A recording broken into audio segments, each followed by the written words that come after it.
Well, hey guys, I'm here at Target. It is a steamy day. I have the AC blasting as per requirements of just existing in this city. But let's head on in and check out the skincare.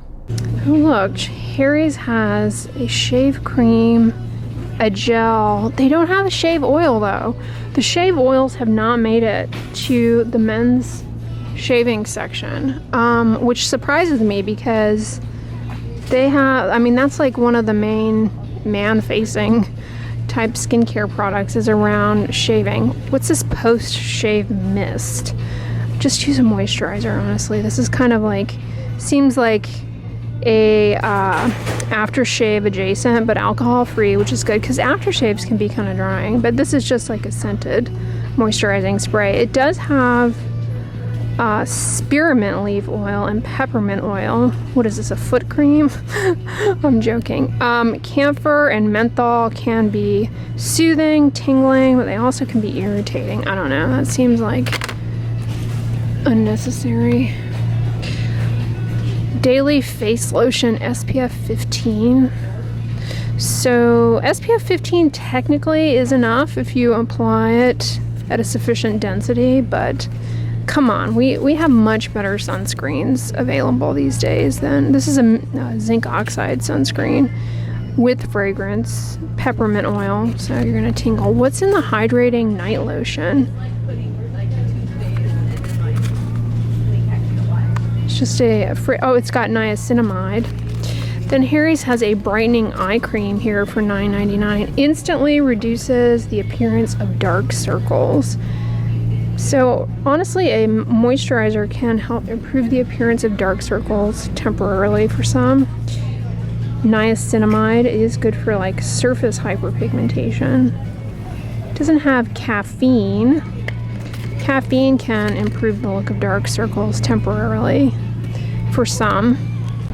So I saw something on TikTok of people using this Aquaphor lip repair stick under the eyes as like a primer before applying concealer to reduce creasing, which makes a lot of sense, honestly, that this would work for that. So I think that's a good idea. You know, I personally find that sunscreen really helps with makeup application, depending on, of course, the type of makeup and the type of sunscreen, but just by moisturizing the skin, it's like a better base and you get less creasing overall. Speaking of sunscreen makeup primer, highly suggest e.l.f.'s Whoa Glow. I love this. I didn't know they had a shade lighter than Sunbeam. For some reason I thought Sunbeam was the lightest shade. This is the one I use. It has niacinamide, which is helpful for redness. It has a nice tint, blends in well, zero white cast. It is an organic, aka chemical, sunscreen. Yeah, really a great option. I really like this. I am currently almost finished with my second tube of it. I have not tried the Invisible Sunscreen SPF 35. This is nice because it's water resistant. So it'd be a great option for days where you are sweating and maybe out and it's humid, less likely to run in the eyes. This one does not have niacinamide. I'm pointing that out because I know some of you guys are sensitive to niacinamide. It's not tinted like Whoa Glow, but sun protection and blurring primer. I need to try this one at some point. I also need to try this SPF 45 sun protection and setting spray. Now with these sprays, you're technically supposed to rub them in. What does it tell you to do here? It just says apply liberally. This is one of my favorites, Cosrx Snail 96 Power Essence. This is actually great in the summer. It's pretty lightweight, but it really does have a nice hydrating effect. You get a good smoothing effect, if you will, and diminishment of pores. The all-in-one cream is also really good. It's thicker. They're both great. Looks like you get there are two different sizes here. I actually like this little kit for people who have never tried it before. I think this is a good thing to get because You get the cream to try, and you also get the power essence. And that little bottle will actually last you a while, you know, several weeks, I would say. The eye cream, I don't think I've ever tried before. It looks like it has a variety of different peptides in it, which may have a plumping effect. So, as far as protecting your scalp from a sunburn, you know, a hat is really your best option. But sunscreen that you put on your face, it can really be hard on your hair if you put it in your scalp. Like, I've tried a lot of different sunscreens in my scalp, and I oftentimes instantly regret it, especially if it's like a cream. My hair will get weighed down, but if it's, depending on the formula, it can really just make the hair very unmanageable. But I've tried this Coola Scalp and Hair Mist sunscreen. It's actually really pretty good.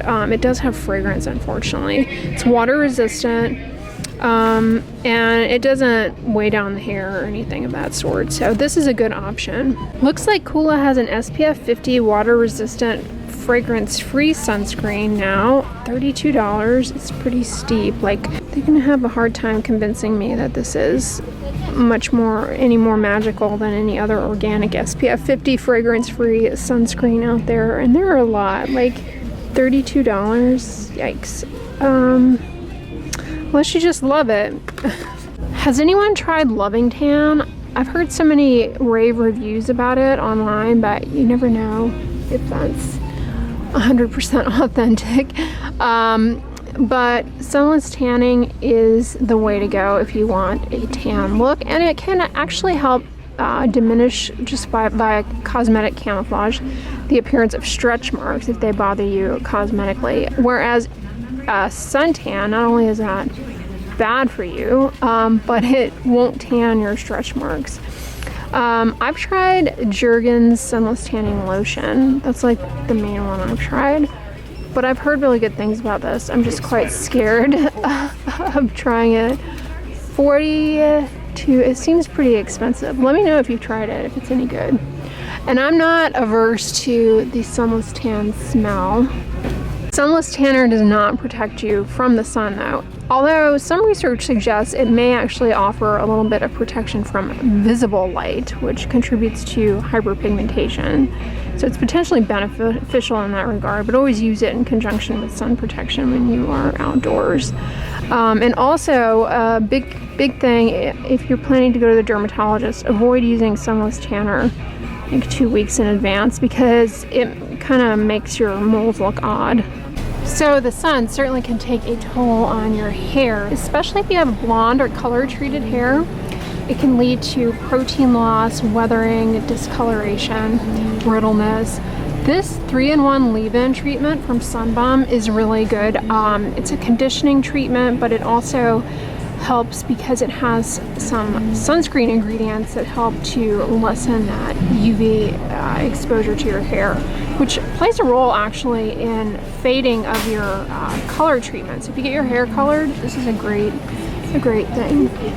This is the other hair product that I swear by for outdoors, the Bumble & Bumble Invisible Hairdressers Heat UV Protective Primer. I actually like this a little bit more than that Sunbum one. The Sunbum one has a nice coconut smell. This one, the smell is nice, but it's not as strong as the Sunbum one. But this basically serves the same function, but I like this one a little bit better. It's just a subtle difference in how my hair looks with either one.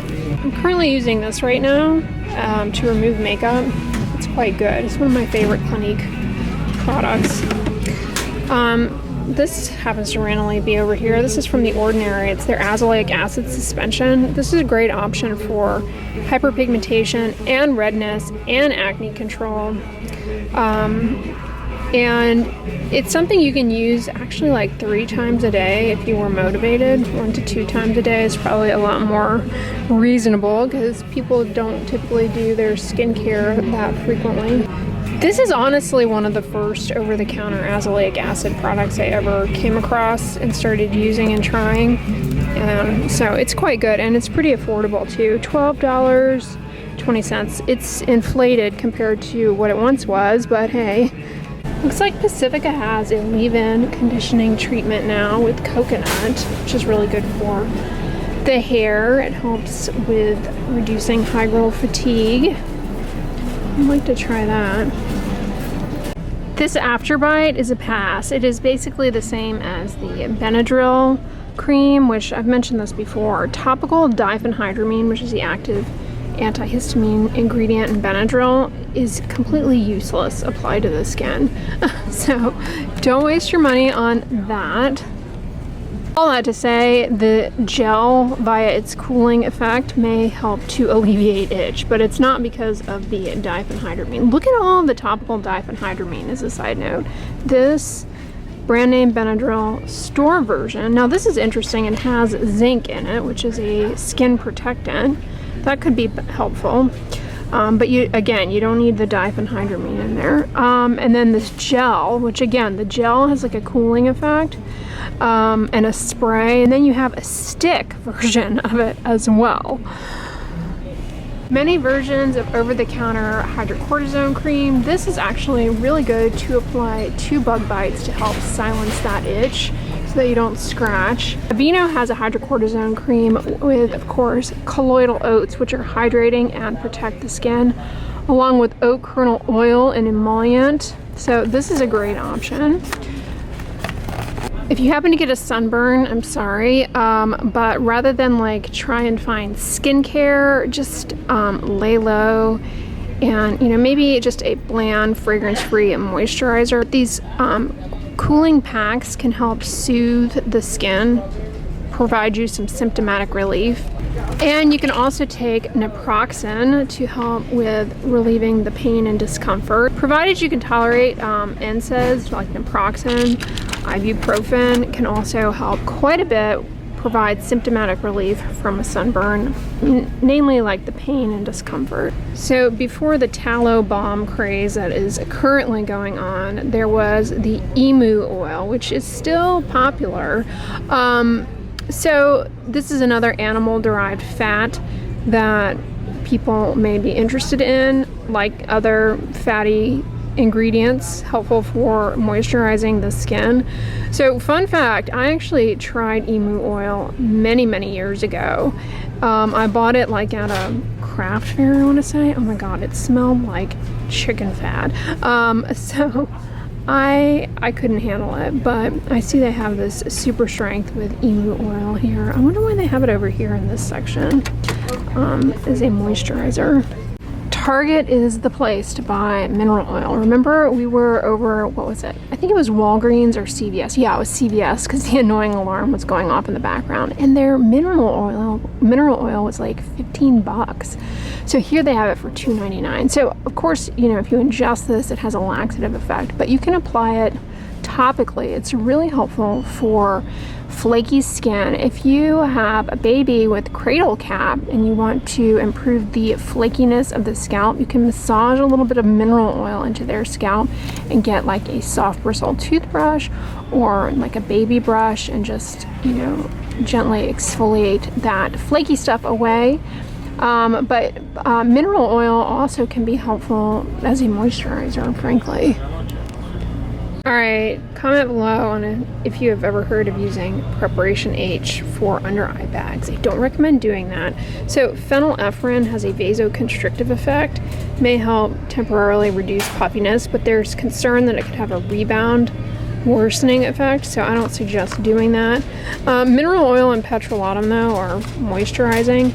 The other thing you need to be careful of though is that some of these hemorrhoid creams sometimes have steroid in them, which you would not want to use around the eyes. Similarly, like this one has lidocaine in it. You would not want to put that under your eyes. That's an anesthetic. So speaking of hemorrhoids and stuff you put on your face, a lot of hemorrhoid targeted things have witch hazel because it's an astringent, but it can help soothe hemorrhoids.